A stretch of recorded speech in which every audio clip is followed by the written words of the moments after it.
मित्रांनो, गावोगावी एकच चर्चा सुरू आहे। घरकुल योजनेची यादी प्रत्येक गावामध्ये आलेली आहे आणि प्रत्येक लाभार्थी आपले या यादीमध्ये नाव आहे का ते पाहत आहे।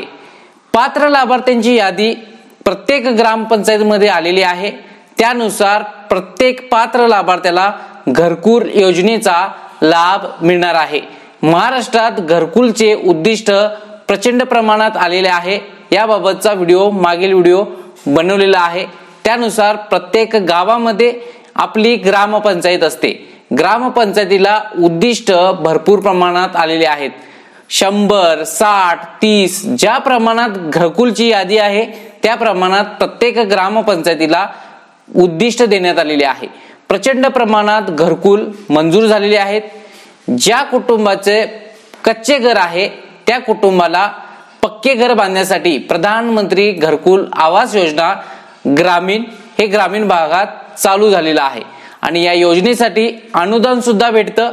तर या योजनेसाठी जे पात्र लाभार्थी आहेत त्यांचा अर्ज कसा भरावा, तो अर्ज भरल्यानंतर त्यासोबत कागदपत्र कोणती जमा करावी, संपूर्ण माहिती आजच्या व्हिडिओमध्ये घेऊन आलेलो आहे। व्हिडिओ शेवटपर्यंत पहा, म्हणजे जो आपल्याला अर्ज करावा लागतो तो अर्ज कसा लिहायचा, त्यासोबत ग्रामपंचायत मधून कोणती कागदपत्र लागतात, आपली स्वतःची कोणती कागदपत्र लागतात, ही संपूर्ण परिपूर्ण माहिती घेऊन आलेलो आहे। व्हिडिओ शेवटपर्यंत पहा। स्क्रीनवरती पाहू शकता, हा आहे घरकुल आवास योजनेसाठीचा मागणी प्रस्ताव। हा प्रस्ताव तुम्हाला सुद्धा भेटणार आहे। व्हिडिओमध्ये शेवटपर्यंत राहा।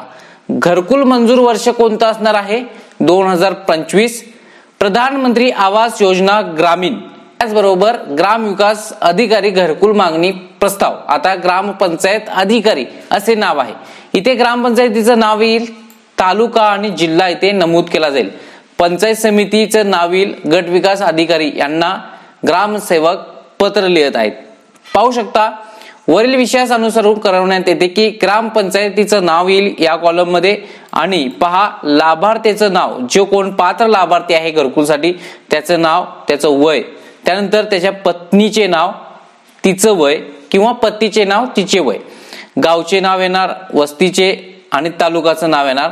त्यानंतर पहा PMAY नुसार म्हणजे प्रधानमंत्री आवास योजना ग्रामीण नुसार जो ID नंबर आहे ग्रामपंचायतीमध्ये आहे तो नंबर येईल। ग्रामपंचायतीचा ग्रामसभेचा ठराव आणि दिनांक येईल, तुमची धर्म, त्याचबरोबर तुमचा प्रवर्ग येईल, खुल्या जागेचा किंवा ग्रामपंचायत खुल्या जागेचा क्रमांक म्हणजेच ग्रामपंचायतीच्या मिळकतीचा क्रमांक किंवा नगर भूमापन क्रमांक किंवा सर्वे नंबर किंवा तुमचा गट नंबर इथे नमूद करायचा आहे। सामायिक जागा असल्यास उर्वरित मालकाचे संमती पत्र, या चतुर्सीमा व जाणे येण्याच्या रस्त्याचा उल्लेख असावा। त्यानंतर पहा संभाव्य घरकुल बांधणीसाठी 25 चौरस मीटर जागा आहे काय? 25 चौरस मीटर म्हणजे किती हे शेवटी मी तुम्हाला दाखवतो कॅल्क्युलेशन करून। लाभार्थीस यापूर्वी घरकुलसाठी शासकीय अनुदान लाभ दिला आहे काय, होय किंवा नाही। यानंतर पहा राष्ट्रीयकृत बँकेतील पत्नी व पतीचे संयुक्त खाते आवश्यक असणार आहे, म्हणजेच जॉईंट खाते इथे द्यायचं आहे। बँकेचं नाव, शाखा, खाते क्रमांक, IPC कोड, तुमचा रोजगार हमीचा जॉब कार्ड क्रमांक। आता हा जॉब कार्ड क्रमांक कसा ऑनलाईन काढायचा याचा व्हिडिओ सुद्धा बनवण्यात येईल, कमेंट सेक्शनचा जरूर वापर करा। त्यानंतर पहा इथे आपला आधार क्रमांक नमूद करायचा आहे आणि आपला इथे मोबाईल क्रमांक नमूद करायचा आहे। यानंतर सोबत कोणकोणती कागदपत्र जोडायची आहेत ते सुद्धा सांगणार आहे। इथे पहा पूर्ण नाव येणार आहे पात्र लाभार्थ्याचं, इथं पाहू शकता ग्राम पंचायत अधिकाऱ्याची सही शिक्का येणार आहे। यानंतर हा जो फॉर्म पंचायत समिती भरतील आणि हा पूर्ण फॉर्म आहे तो ग्रामपंचायतीने भरायचा आहे पहिल्या नंबरचा। यानंतर पहा लाभार्थ्याने अर्ज करायचा आहे हा, म्हणजेच पहा घरकुल योजनेसाठी लाभ मिळण्यासाठीचा लाभार्थीचा अर्ज नमुना। इथे येणार आहे आपला अर्ज दिनांक, इथं गट विकास अधिकारी यांना आपण अर्ज करत आहोत। विषय आहे प्रधानमंत्री आवास योजना ग्रामीण अंतर्गत घरकुल मिळण्याबाबत। अर्जदार म्हणजेच तुम्ही जे पात्र लाभार्थी आहात त्यांचा अर्जदाराचं पूर्ण नाव आणि इथं पत्ता लिहायचा आहे। त्यानंतर पहा महोदय, ही पाहू शकता माझी 25 चौरस मीटर जागा आहे, ही संपूर्ण वाचून घ्या. गट नंबर इथे किंवा मिळकत क्रमांक किंवा सिटी सर्वे नंबर. त्यानंतर पहा यामध्ये माझ्या मालकीचे किती चौरस मीटर जागा आहे ती नमूद होणार उतार्याप्रमाणे. त्यानंतर आपली जात इथे येणार आहे. त्यानंतर पहा प्रधानमंत्री आवास योजना ग्रामीण अंतर्गत लाभार्थी कुटुंब माहिती प्रपत्र आहे. इथं लाभार्थ्याचे आडनाव प्रथम येणार आहे आणि पूर्ण नाव इथे नमूद करायचं आहे. पत्नीचे किंवा पतीचे नाव इथे नमूद करा. सध्याचा निवासाचा प्रकार कोणता असणार आहे, बेघर आहात का, रूम किती आहेत, एक आहे की किती आहेत, 2 रूम आहेत कच्च्या, हे तुम्हाला इथे नमूद करायचं आहे. कुटुंबातील सदस्यांची माहिती 2011च्या सर्वेनुसार कुटुंबातील सदस्य किती आहेत तुमचे. उदाहरणार्थ पहिला स्वतः असणार आहे, जो कोण अर्जदार आहे तो, पती पत्नी मुलगा मुलगी, जे काही कुटुंबातील सदस्यांची नावं आहेत ती इथे नमूद करायची आहेत, वय आणि ते नातं. त्यानंतर इथे आधार क्रमांक आपल्याला प्रत्येकाचे लिहायचे आहेत. अशा पद्धतीने हा अर्ज लिहिणार. तुमचं पुन्हा इथे नाव लिहायचं आहे, स्वाक्षरी इथे आपल्याला इथे करायची आहे. हा झाला तुम्ही भरावायचा अर्ज नमुना. यानंतर लाभार्थ्याचं प्रतिज्ञापत्र असणार आहे. इथं तुमचं नाव पहिल्यांदा आडनाव येणार आहे, राहणार तालुका. अशा पद्धतीने हे लाभार्थी प्रतिज्ञापत्र असणार आहे. जी माहिती देणार आहात ती खरीखुरी आहे आणि जर चुकीची आढळल्यास कारवाई होईल असं हे प्रतिज्ञापत्र आहे. यामध्ये तुमचं गावचं ठिकाण, दिनांक येणार आहे, प्रतिज्ञापत्र लिहून देणार, त्याची स्वाक्षरी येणार आहे, त्याचं इथे नाव येणार आहे. अशा पद्धतीने लाभार्थी प्रतिज्ञापत्र आणि शिफारस पत्र हे ग्रामपंचायत अधिकाऱ्याचं असणार आहे. इथं तुमचं जी शिफारस देणार आहे ते इथे नमूद करतील, त्यानुसार त्यांची स्वाक्षरी येईल आणि ते शिफारस पत्र तुम्हाला देतील. यानंतर पहा प्रधानमंत्री आवास योजना ग्रामीण यांचा लाभार्थी प्रस्ताव पडताळणी अहवाल. आता हे पंचायत समितीला जमा केले जाईल. त्यानंतर हा अहवाल, आता पहा इथे काय येणार आहे, लाभार्थ्याचं पूर्ण नाव येणार आहे आडनावासहित. त्यानंतर ग्रामपंचायतीचं नाव येणार, इथं वस्तीचं नाव. त्यानंतर पहा जो तुमचा आयडी जनरेट झालेला आहे PMIY चा, जो तुमचा प्रधानमंत्री आवास योजनेचा आयडी तयार झालेला आहे तो इथे नमूद होईल. त्यानंतर पहा इथं तुम्ही कोणकोणती कागदपत्र दिलेली आहात ती टिकमार्क होणार आहे. जर दिला असाल तर होय, दिला नसाल तर नाही. कुटुंब सदस्यांची माहिती सादर केली आहे काय, होय. अर्ज सादर केले आहे काय, होय.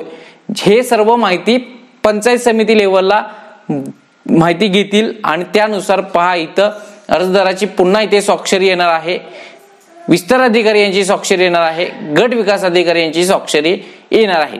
अर्जदाराने आपली स्वाक्षरी इथे करायची आहे आणि अशा पद्धतीने आपल्याला कोणता फॉर्म भरायचा आहे, इथलं लाभार्थी प्रतिज्ञापत्र आणि हा गट विकास अधिकारी यांना लाभार्थीचा अर्ज जो काही आहे तो आपण लिहायचा आहे. हा पहिला जो फॉर्म आहे ती आपली माहिती भरू शकता, अन्यथा हा ग्रामपंचायतीने भरावायचा अर्ज आहे. कागदपत्र कोणती असणार आहेत पहा, ग्रामसेवक म्हणजेच ग्रामपंचायत अधिकारी घरकुल मागणी प्रस्ताव पत्र म्हणजेच कोणता, हा जो घरकुल मागणीचा पहिला अर्ज आहे तो पहिला लागणार आहे. 2 नंबर पहा कुटुंबातील सदस्यांची माहिती जी काही अर्जासोबत खालती होती ती, म्हणजे 2 नंबरची जी PDF आहे ती. 3 नंबर लाभार्थी प्रतिज्ञापत्र. 4 नंबर ग्रामपंचायतीच्या ग्रामसेवकांचं शिफारस पत्र. ही कागदपत्र खालती देण्यात आलेली आहेत PDF मध्ये.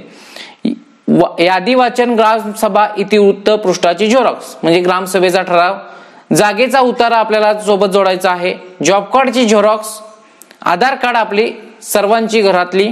त्यानंतर पहा राष्ट्रीयकृत बँकेचे बँक पासबुक झेरॉक्स, यामध्ये पती पत्नीचे जॉईंट खातं. यानंतर पहा आवश्यक तेथे जातीचा दाखला. आपण जर जातीच्या दाखल्यानुसार अर्ज केला असाल तर आवश्यक तेथे. त्यानंतर मोबाईल क्रमांक आपला, विस्तार अधिकारी प्रस्ताव पडताळणी अहवाल जो की खालती आपण पाहिलेला आहात तो, आणि गट विकास अधिकारी यांची प्रस्ताव ऑनलाईन करणे शिफारस. ह्या पद्धतीची कागदपत्र आहेत. पहिला हा फॉर्म ग्रामपंचायत भरतील, इथे आपलं नाव येणार आहे. 2 नंबरचा फॉर्म तुम्ही भरायचा आहे, इथे तुमची कुटुंबातील माहिती येणार आहे. त्यानंतर लाभार्थी प्रतिज्ञापत्र, ग्रामसेवकांचं सही शिक्क्याचं शिफारस पत्र, इथे पाहू शकता विस्तार अधिकारी यांचं पडताळणी अहवाल आणि इथे ऑनलाईन साठी शिफारस पत्र गट विकास अधिकारी यांचं. अशा पद्धतीने घरकुल यादीमध्ये जे पात्र लाभार्थी आहेत त्यांनी हा अर्ज डाउनलोड करून प्रत्येक ग्रामपंचायतीला पुरवण्यात आलेला आहे. त्यांचा फॉर्मॅट वेगळा असू शकतो. अशा पद्धतीने त्यांनी फॉर्म भरतील. फॉर्म सोबत ही कागदपत्र जोडायची आहेत आणि आपला हा प्रस्ताव पंचायत समिती लेवलला ग्रामपंचायत पोहोचवतील. आपलं जे काम आहे ते आपण करणं गरजेचं आहे. ग्रामपंचायत स्तरावरून आपल्याला आपला प्रस्ताव मागणीसाठी सांगण्यात येईल. त्या पद्धतीने आपण हा अर्ज जमा करायचा आहे. अशा पद्धतीने घरकुल योजना ग्रामीण यासाठी अर्ज नमुना अशा प्रकारचा आहे. हा अर्ज आपण ग्रामपंचायत लेवलला सबमिट करायचा आहे. पात्र यादीमध्ये नाव असेल त्यावेळी. या व्यतिरिक्त तुम्हाला घरकुल योजनेसंदर्भातील काही अटी शर्ती माहिती नसतील किंवा काही शंका असतील तर कमेंट सेक्शनचा जरूर वापर करा. नेक्स्ट व्हिडिओमध्ये त्याबद्दलची परिपूर्ण माहिती देण्याचा प्रयत्न करण्यात येईल. त्याचबरोबर पहा 25 चौरस मीटर म्हणजे किती चौरस फूट हे तुम्हाला सांगतो. डिस्क्रिप्शन मध्ये तुम्हाला लिंक देण्यात येईल. डिस्क्रिप्शन मध्ये लिंक आहे, तिथे गेल्यानंतर आपल्याला इथे पाहू शकता इंटर व्हॅल्यू आहे 25 चौरस फूट. इथे 25 टाकायचं आहे आणि ते square feet to square metre आहे. इथे square metre to square foot टाका. इथे पाहू शकता 270 स्क्वेअर फूट. 270 स्क्वेअर फूट मध्ये आपलं घर असणं या अर्जानुसार बंधनकारक आहे. अशा प्रकारे ग्रामीण भागातील नागरिकांनी आपलं घरकुलसाठी नाव पात्र यादीमध्ये आलेलं असेल तर हा अर्ज भरून ग्रामपंचायतीकडे जमा करायचा आहे. पुन्हा भेटूया नेक्स्ट महत्वपूर्ण व्हिडिओ घेऊन. जय हिंद, जय महाराष्ट्र.